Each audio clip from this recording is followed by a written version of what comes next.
Amados, vamos abrir livro de Josué, capítulo 2. Nós vamos ler a partir do verso 12. Josué, capítulo 2.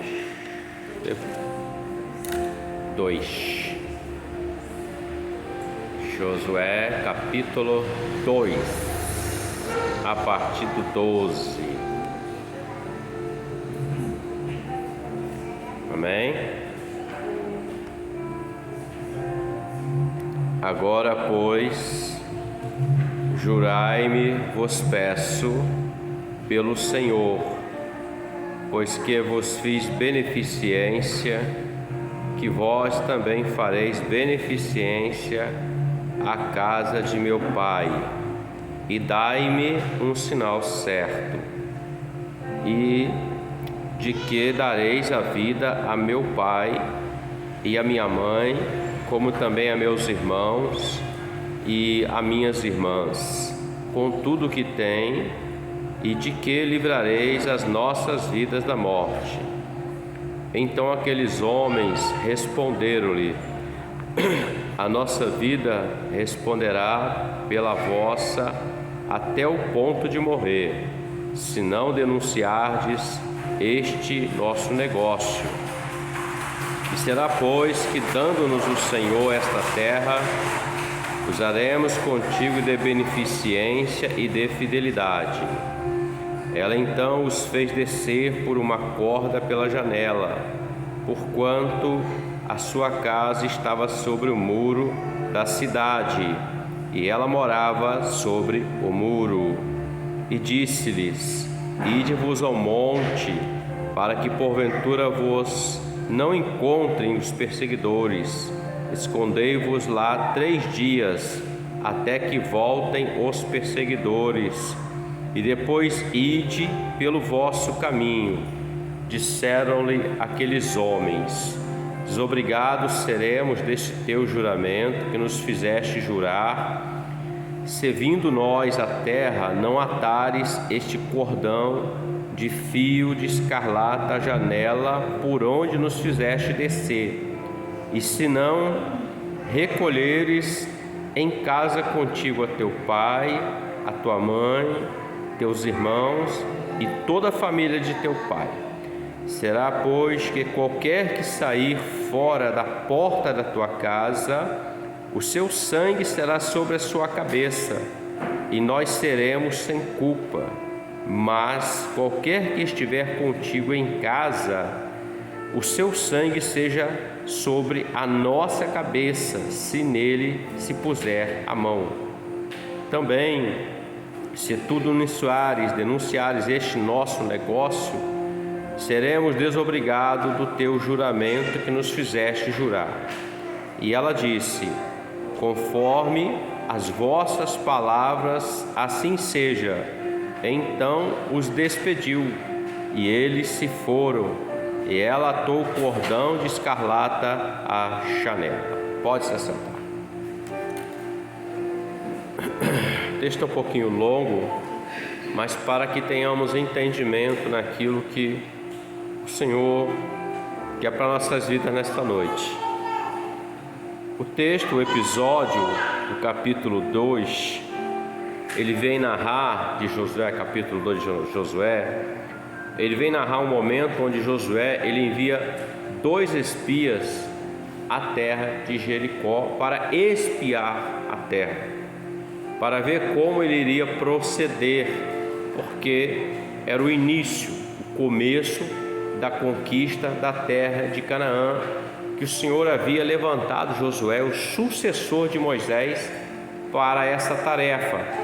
Nós já ministramos, lemos anteriormente, o Senhor fala para Josué: esforça-te, tenha bom ânimo, onde você botar a planta dos seus pés, estarei contigo. Pois bem, então Josué, numa estratégia, ele manda 2 homens espiar Jericó, que era a primeira cidade que ele tinha que conquistar na terra de Canaã.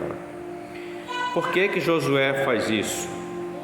Jericó, meus irmãos, era uma cidade murada, fortemente murado. Não é um murozinho conforme na maioria das vezes nós fazemos, cercando um lote, uma casa. Não, era um muro que nós vamos ver que era intransponível. Quando se fechava as portas daquele muro, fechava-se as portas de acesso àquela cidade. Não podia se entrar pela porta nem transpor o muro, porque era alto e a sua largura enorme, extensa. Tanto é que muitos moradores de Jericó habitavam em casas construídas em cima do muro. E essa mulher, Raabe, que é chamada da prostituta Raabe, ela tinha sua casa em cima do muro. No verso 4 diz: aquela mulher tomou a ambos aqueles homens e os escondeu, A casa dela era em cima do muro.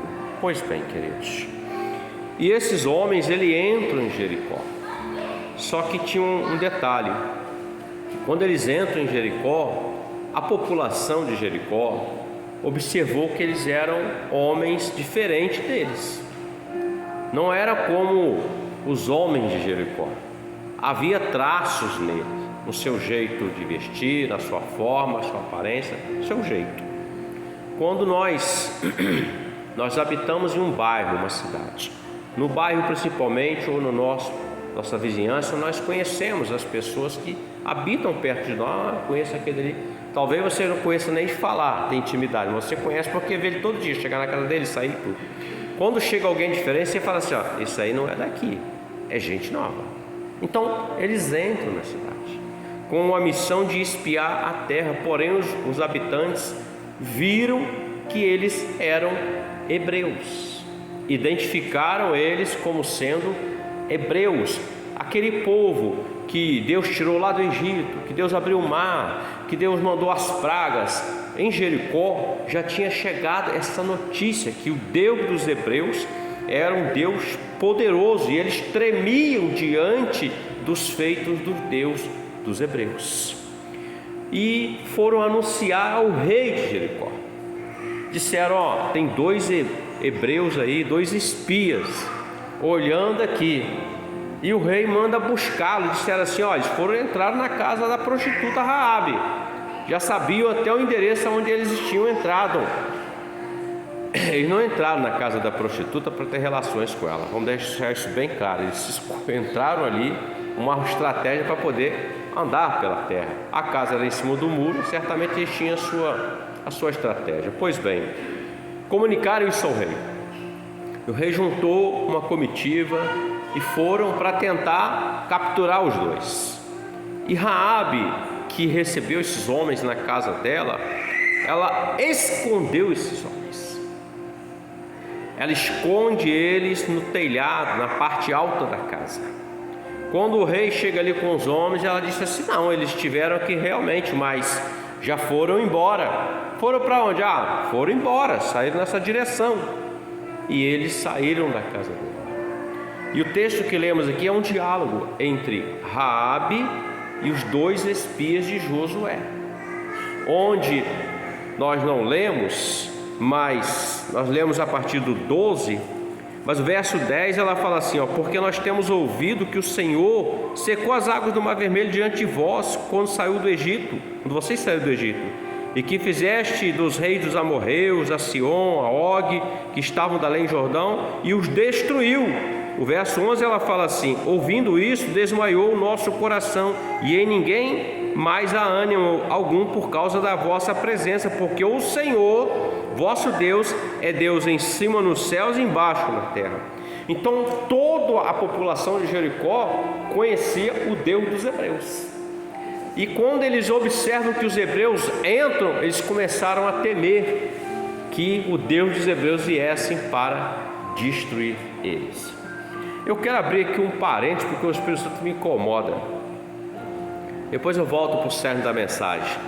Quando esses 2 homens entram em Jericó, Jericó representa um mundo sem Deus, um mundo que confia na sua idolatria, um mundo que confia no seu poder econômico, uma cidade fechada, um mundo que confia em si mesmo, na sua condição. Esses homens, eles entram ali e de imediato eles são identificados, porque não são iguais àquele. Assim é você e eu, servos do Senhor. Os servos do Senhor são diferenciados, meus irmãos. Não é diferenciado porque tem um corte de cabelo assim, ou bota uma roupa assada, não. A diferença está nele, porque nele habita o Espírito do Senhor, o Espírito Santo do Senhor. Jericó, que tipifica o mundo, nós andamos aí, esse mundo que confia no seu poder econômico, no seu poder político e tal, ou nós não, nós confiamos no poder do Senhor que fez os céus e a terra. Há uma diferença, nós andamos sobre a face da terra, mas nós não somos dessa terra. Nós caminhamos nesse mundo, mas nós não somos do mundo. A nossa pátria, a nossa cidade, a nossa terra é Jerusalém celestial.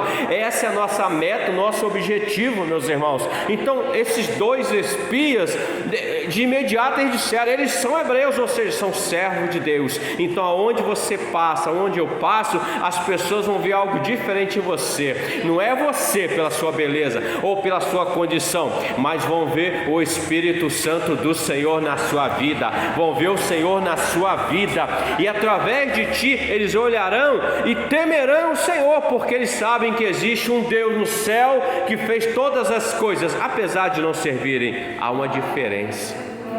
Voltando aqui, esta mulher era uma prostituta, ela ganhava a vida desse jeito, lhe era permitido isso, era o meio de vida dela. E ela, no verso 15, diz que ela morava sobre o muro, em cima do muro, literalmente, a casa dela. E nesse diálogo ela revela, dizendo o seguinte: nós sabemos que o Deus dos hebreus é Deus no céu, Deus na terra. Conheci o Deus dos hebreus pelos feitos do Senhor. E ela temeu. E ela, com essa declaração dela, há um quebrantamento nela, meus irmãos.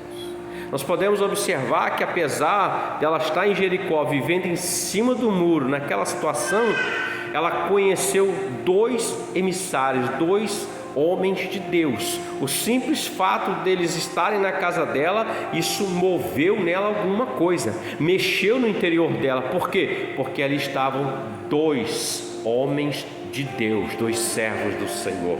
Na sua casa, na sua família, onde estivermos, as pessoas vão olhar para você e vão ver que o Espírito Santo habita em você. Elas serão tocadas, meus irmãos, porque o Espírito Santo que habita em você vai convencer aquela vida do pecado, do juízo e da justiça de Deus, meus irmãos. Pois bem, essa mulher começa a ter um diálogo. Ela diz assim: olha, eu escondi vocês. Então, quando vocês forem entrar aqui para conquistar, eu sei que vai haver uma destruição. Ela sabia que haveria uma destruição em Jericó.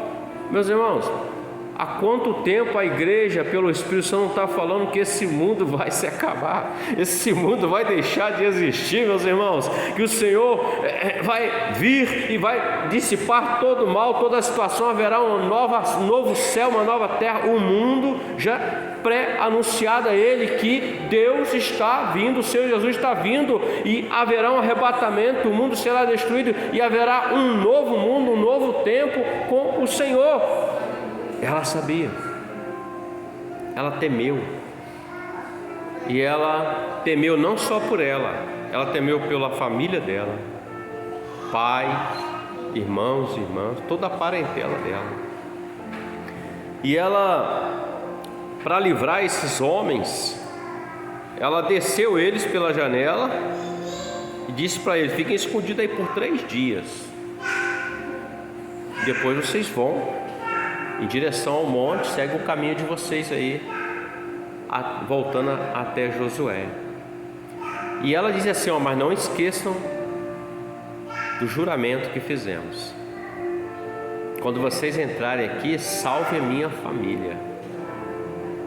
Aí eles dizem o que nós lemos aqui. Eles disseram assim: se na tua casa estiver teu pai, tua mãe, tua família, e se na janela que você está nos descer tiver o fio escarlata, Nela é o sinal de que a morte, a destruição não chegará à sua casa, à sua família. Esse fio escarlata é uma figura, é uma tipologia do sangue do Senhor Jesus. O que é um fio escarlate? Uma fita vermelha colocada na janela, a mesma janela que ela desceu com eles para salvar, estava lá o sinal do fio escarlate, ou seja, o sinal do sangue, mostrando que quando Josué entrasse, eles não destruiriam todos que estivessem dentro da casa daquela mulher. O mundo, nós falamos muitas vezes, olha, Jesus tem um plano na sua vida, Jesus veio para salvar, o sangue de Jesus veio para apagar todos os pecados, toda a transgressão. É o fio escarlate. Alguns ouvem, dão crédito. Outros ouvem, mas não dão crédito, mas ouviram. Alguns aceitam, outros não aceitam.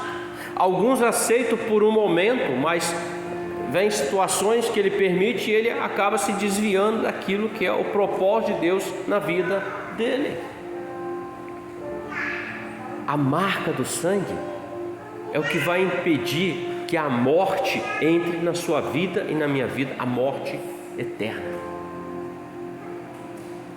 Não existe nada que possa, meus irmãos, apagar o pecado da vida do homem. Não existe alvejante, não existe detergente, nada disso. O único que pode é o sangue de Jesus. É este sangue poderoso, é o sangue do Cordeiro de Deus que tirou o pecado do mundo. Todo aquele, pois, que se achega e aceita, o sangue vem e não há mais condenação para quem está em Cristo Jesus, nosso Senhor, diz Paulo em Romanos. Nenhuma condenação.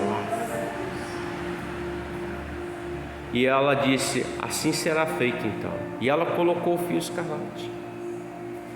E quando Josué dá a ordem, nos capítulos posteriores, ele diz: tudo que tiver nessa cidade é anátema. Não peguem nada, nem ouro, nem prata, nem roupa, nem água, nem animais, nada. É anátema, quer dizer, é maldito. O que Josué está dizendo é: o que tem neste mundo, ou o que é o mundo, o que tem nele, não é para aqueles que servem ao Senhor. Trazer o mundo para dentro das coisas de Deus se chama fazer-se igual ao mundo, desviar-se da verdade, afastar-se daquilo que está contido na palavra do Senhor. É uma mistura e Deus não aceita mistura. Ou o homem serve ao Senhor na sua integridade, ou ele não serve. Não há meio termo, meus irmãos. Todo aquele, pois, que vem após mim, tome a sua cruz cada dia, negue-se a si mesmo. Todo aquele, pois, que lança a mão do arado e olha para trás, não é apto para o reino de Deus. Logo, o homem precisa se definir. Se definir. Não tomem nada do mundo, é anátema, é maldição. Porém, nós podemos observar que há uma mistura intensa hoje. Isso é profético. É só olhar para a igreja de Laodiceia, a 7ª carta que Jesus escreve à 7ª igreja em Laodiceia. Eles diziam que eram ricos, mas eram pobres, cegos, nus, miseráveis. Porque Jesus estava do lado de fora daquela igreja, batendo para poder entrar. A mistura, ela só vai fazer com que o homem viva algo para esse tempo. Mas o homem, quando é dirigido pelo Espírito Santo, Paulo fala em Gálatas: andai em espírito, para não fazer a vontade da carne. O homem que é dirigido pelo Espírito Santo, ele faz a vontade do Senhor, mesmo que isso lhe custe tudo que ele é, tudo que ele tem. Para Jesus custou tudo, a vida no Calvário, por você e por mim. Para os apóstolos, foram martirizados. Para a igreja de Esmirna, a segunda igreja, a segunda carta, custou as arenas, foram devorados. O homem com Deus, ele pode ser devorado com a permissão de Deus, perseguido, mas mesmo que nesse tempo aqui expire seu fôlego de vida, ele estará com o Senhor na eternidade, em um lugar muito melhor, meus irmãos. E ela atou o fio escarlate. Josué entrou, destruiu tudo, debaixo de uma direção do Senhor, porque nem Josué sabia como que ele ia fazer. Abrindo um parênteses aqui, nós vamos ver no capítulo que ele está olhando para Jericó, refletindo como que ele vai entrar naquela cidade. Como? Não tinha bomba atômica, não tinha míssil, nada dessas coisas aí. Era espada mesmo, lança, flecha, pedra, porrete, escudo. Aí o Senhor, o anjo do Senhor se apresenta a ele com a espada desembainhada na mão e diz: Josué, és tu um dos nossos ou um dos nossos inimigos? Ele diz assim: eu venho em nome do Senhor. E ele recebe daquele anjo a orientação para derrotar aquela cidade. Muitas das vezes nós estamos assim como Josué. Nós estamos olhando para as muralhas, as dificuldades dessa vida, e a gente pensa, repensa, calcula, mede: como que eu vou fazer? Como é que eu vou transpor esse problema? Como que eu vou passar essa situação? Não tem como. Aí o Senhor vem e lhe dá uma direção. E se obedecermos essa direção, nós vamos passar essa situação que se levanta.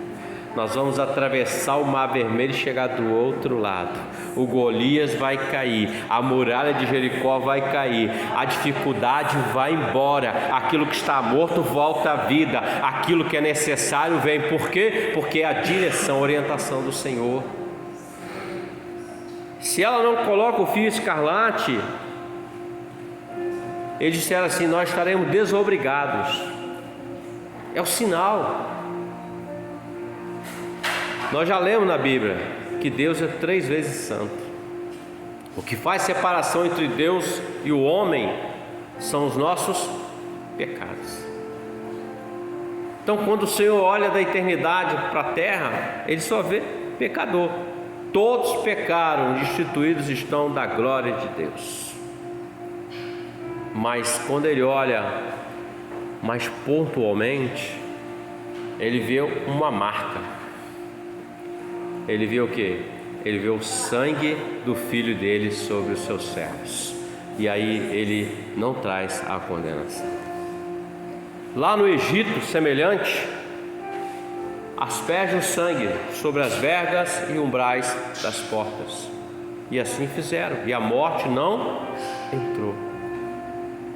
Se Raabe não faz isso, ela morreria, ela e todos da casa dela. Sabe qual é o maior desejo do seu coração, do meu coração? E eu vou falar aqui sem medo de errar, de todo aquele que serve o Senhor, é que nós e nossa casa servamos ao Senhor. Todos, tio, periquito, cunhado, todos. A preocupação de Raabe era que todos fossem salvos daquilo que estava como juízo, condenação, morte. Mas precisava atar o fio escarlate. E ela concordou naquilo. E Josué entrou, e só ela e a casa dela foram livres. Josué é um tipo daquilo que ele não errou, é um tipo do Senhor Jesus. Porque Jesus e Josué é o mesmo sentido da palavra Salvador, salvação. É o mesmo sentido. E detalhe, meus irmãos, quando você lê a genealogia lá em Mateus, você vai encontrar essa mulher citada na genealogia de Jesus. A genealogia representa uma linhagem, declarando quem está naquela linhagem, daquela família, quem tem direito àquela herança. Essa mulher ganhou o direito de fazer parte daquela linhagem.